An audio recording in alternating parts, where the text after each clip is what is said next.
Good morning, everyone. Welcome to Daily Connection. My name is Emily Olson, and I'm here to share today a word of grace and encouragement and perspective. And so, if those things sound good to you, then I encourage you to stay tuned. So, for those of you who are new, my name is Emily Olson. I'm a coach and an equipper, and I equip overwhelmed midlifers to stop, drop, and roll when it comes to their life and work. And so I'm glad to have you here today. And if that intrigues you, then stay tuned, and I'd be happy to connect with you to share more about what that means. So, today, though, I wanted to share a message about redemption.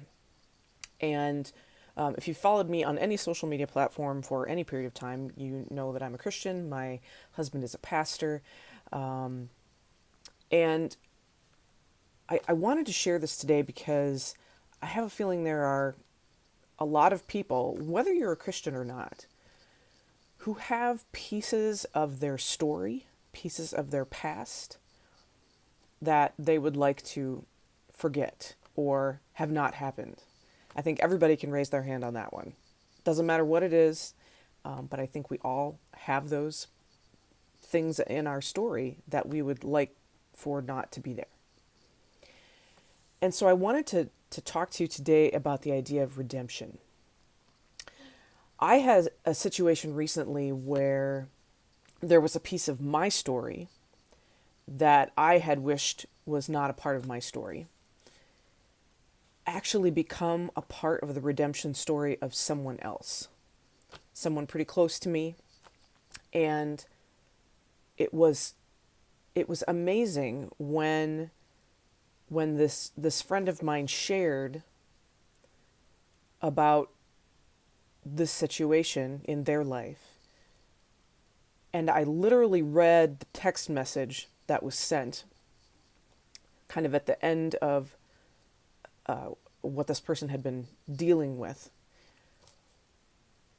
And it was as though God had spoken to my heart saying, a piece of your story was a part of this redemption story.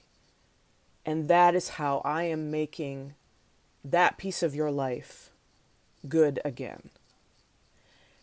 And I literally broke down in the middle of the kitchen and cried because it was an enormous weight off of my shoulders, off of my heart, off of my mind, and so grateful that something that was challenging for me became helpful and grace-filled in the life of this good friend of mine.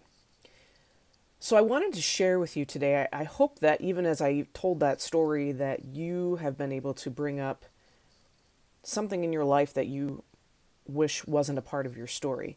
Now, I will put a caveat in here because I think that we wouldn't be who we are in today, and I would not be blessed with a number of the things that I have in my life. And when I say things, I mean people and situations, not necessarily things, without the story that I have written in my life. And I want you to remember that, because that is what redemption is all about. It's about seeing how what has happened in your life can be used for good. And so I wanted to share just two references in Scripture about how God played a redemption story. Now, again, if you're a Christian, if you know the Scripture, you know that the ultimate redemption story is the life, death, and resurrection of Jesus Christ. However, we have many stories, many accounts of people in the faith that experienced redemption. Maybe not right away, but in the whole of the story that God is writing. So I wanted to share two today. I wanted to share the first one comes from the book of Genesis and the story of Joseph. Now, I have a background in musical theater, and so a lot of people, when you hear Joseph, you think about Joseph and the Technicolor Dreamcoat, and I actually think it is a wonderful retelling of the story of Joseph, and wonderful music and people who knew it early on when it first came out. You think about Donny Osmond and so on. However, the story of Joseph was that he was sold by his brothers to slave traders because he was their father's favorite. He was the 11th of 12 brothers. And so when he found himself in a pit, being pulled up by slave traders, sold off by his brothers into a foreign land, and then finding himself in a service position where then he was accused of something he didn't do, so he found himself in prison. I mean, it's very, very clear as to how one would think that would be a tough situation to come out of, to get redeemed. Now, what happened was that he, through then the next few years being in prison, made relationships, showed up in a good way, was made in charge of the prisoners, and began to interpret dreams of other prisoners, which then eventually led to one of the king's servants saying to him, "Hey, the king has this dream, he needs your help." And he went and interpreted a dream, and that's how he started to work his way up the ladder to redeem. And what ended up happening in the end is that he again became face to face with his brothers who had sold him into captivity. And he had the opportunity to basically get revenge and destroy their life. And he offered them grace and provision because of the redemption and the story that God had made out of what he thought was bad and turned into good. And he even says that to his brothers at the end of that story in Genesis about, what you intended for evil, God intended for good. Now, the next story, I'm actually going to share 3 stories. I was going to do 2, but I have to do 3 because another one just came to my mind. So the second one actually is found in the book of Joshua, and is the story of how Joshua, you might know the song, Joshua fit the Battle of Jericho, and about how in order to move into the promised land, the Jews had to get past Jericho. And so therefore they had to, God gave them direction to march around the city of Jericho. Well, before they did that, they actually sent some spies into Jericho to kind of get the lay of the land, what was going on, are the people awful and terrible, and how hard is this really going to be? And so they sent spies in, and they ended up connecting with a woman named Rahab. Now, Rahab was well known in Jericho as being a prostitute. But she said, I will help you to invade the city once the walls fall if you will spare me and my family. And you'll know that our house is the house to save because I'll put a red rope outside of our window. And you'll know when you come into the city that that's our home for myself and my family.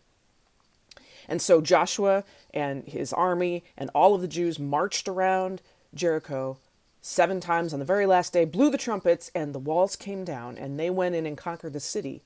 But they spared Rahab and her family.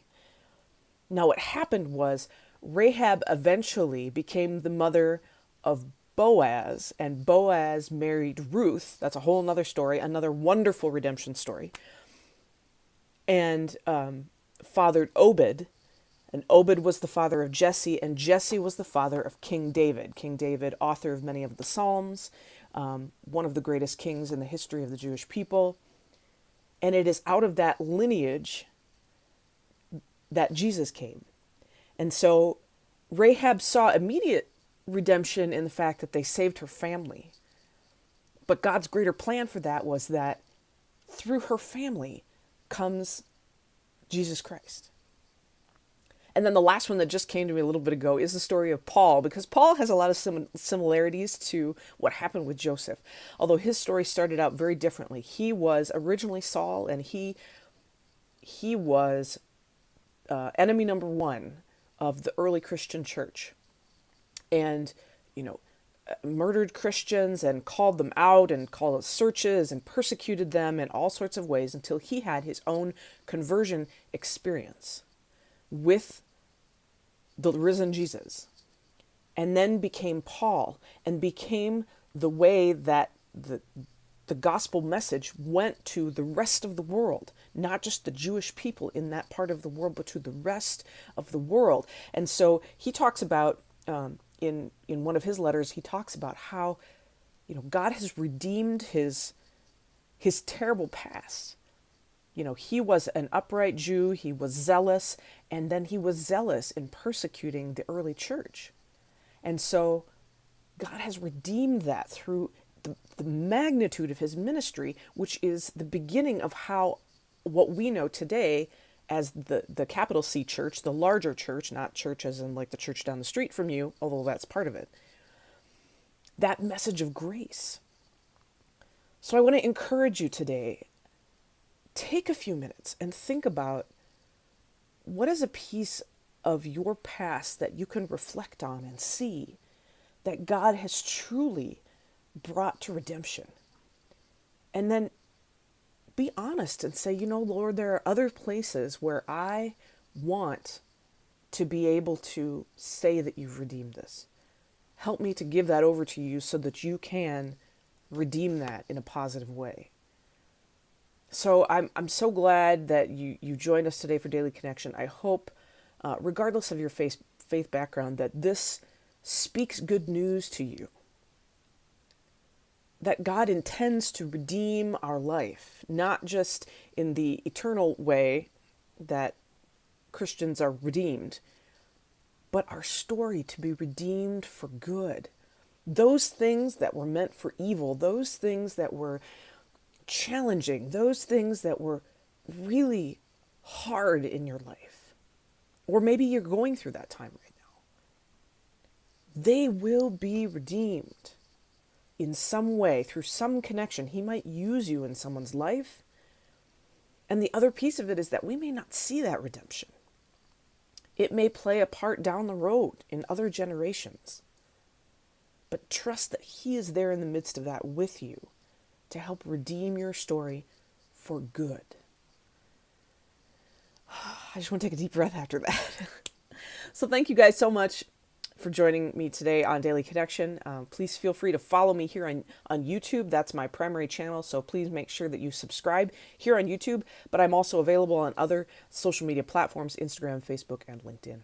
So thank you so much. And as always, please leave a comment if there's something that spoke to you today. Please let me know. Send me a direct message. And also, please let me know how I can be praying for you. I do that every morning for my clients, for the people in my community, and for those of you who are a part of this online platform and community as well. So thanks so much. You guys have an outstanding day, and we'll talk to you soon.